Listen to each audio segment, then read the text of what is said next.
Olá, como vai? Seja bem-vindo ao Palavra Cortante. No estudo de hoje veremos se Deus permite ou não um fardo maior do que nossas forças. Então vamos lá. Recentemente, assisti a uma série em que, num dado momento, um personagem tentava consolar um grupo de pessoas que havia perdido vários amigos e familiares em uma tragédia.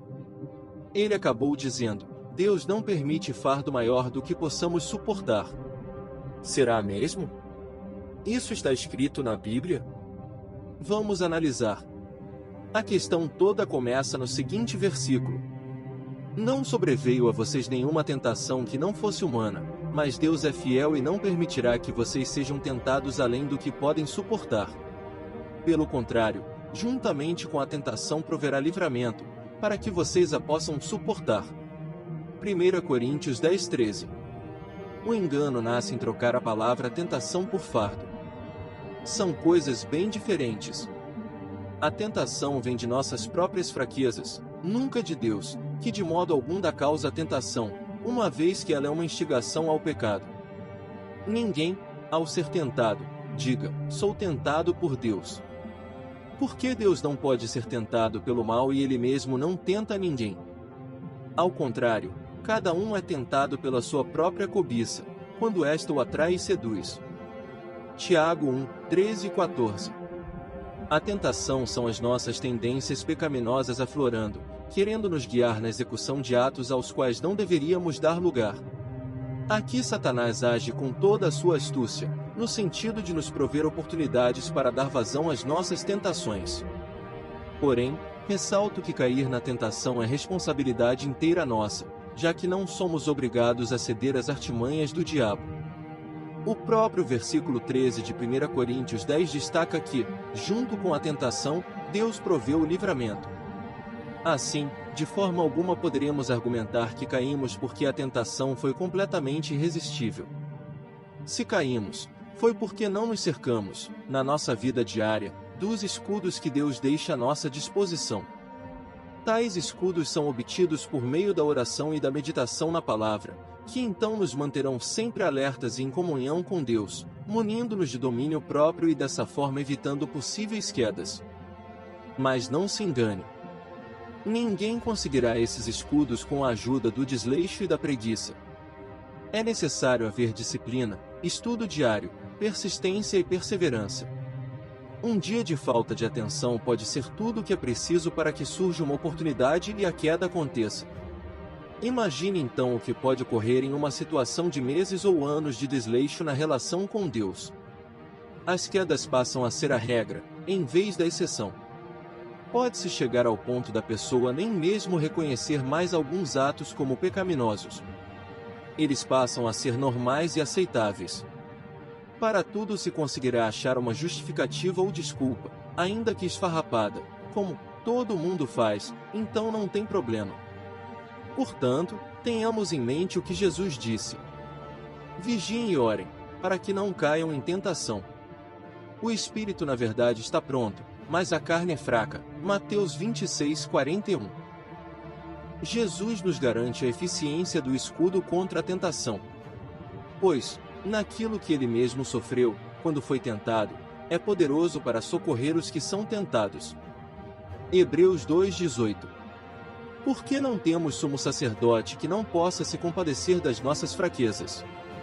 Pelo contrário, ele foi tentado em todas as coisas, à nossa semelhança, mas sem pecado. Hebreus 4:15. Aqui cabe ressaltar algo.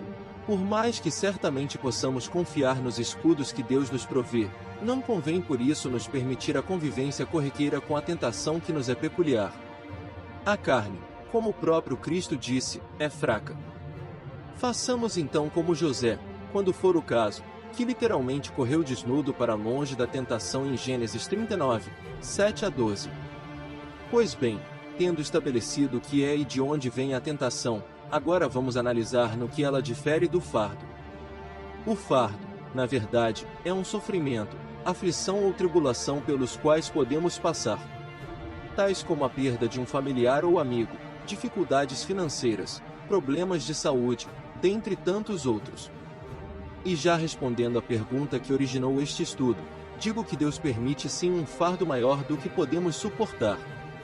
Porque não queremos, irmãos, que vocês fiquem sem saber que tipo de tribulação nos sobreveio na província da Ásia. Foi algo acima das nossas forças, a ponto de perdermos a esperança até da própria vida.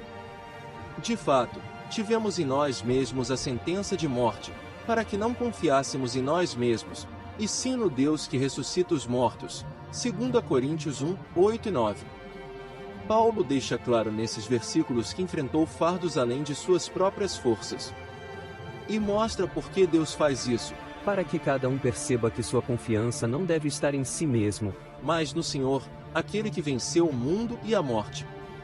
Para que reconheçamos que, quando não mais podemos, Ele pode mais em nós.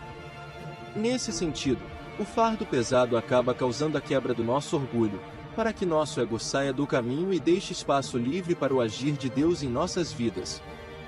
Contudo, podemos fazer uma ressalva. Há passagens na Bíblia que falam em tentação no sentido de um grave sofrimento infligido a alguém, que possa levá-lo a se revoltar contra Deus. O melhor exemplo disso é a permissão que Deus dá a Satanás para agir sobre Jó, tentando-o a se colocar contra o Senhor.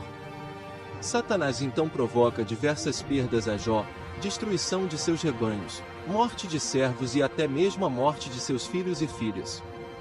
Poderíamos dizer, dessa forma, que a tentação aqui consiste na produção de fardos pesados sobre Jó. No entanto, há que se diferenciar esse específico contexto daquela tentação que é movida pelas nossas fraquezas, como a pornografia e o álcool, para citar apenas 2 exemplos dentre tantos. Esse tipo de tentação não pode de forma alguma ser confundida com o termo fardo, em sua aplicação em 1 Coríntios 10:13, citado logo no início deste estudo. Portanto, irmãos, apenas ressaltando, Deus não permite uma tentação além das nossas forças. Mesmo no caso específico de Jó, é estabelecido um limite à ação de Satanás. Por outro lado, Deus pode permitir um fardo maior do que conseguimos suportar, para que assim nos voltemos a Ele, livrando-nos da mentira de nossa autossuficiência e reconhecendo-o como nosso Senhor. E aí, o que achou do estudo de hoje? Lembre-se de clicar no like, de se inscrever e de ativar o sininho para acompanhar os próximos vídeos. Além dos shorts ao longo da semana, teremos novo estudo toda sexta às 5 da tarde. Fiquem com Deus e até a próxima!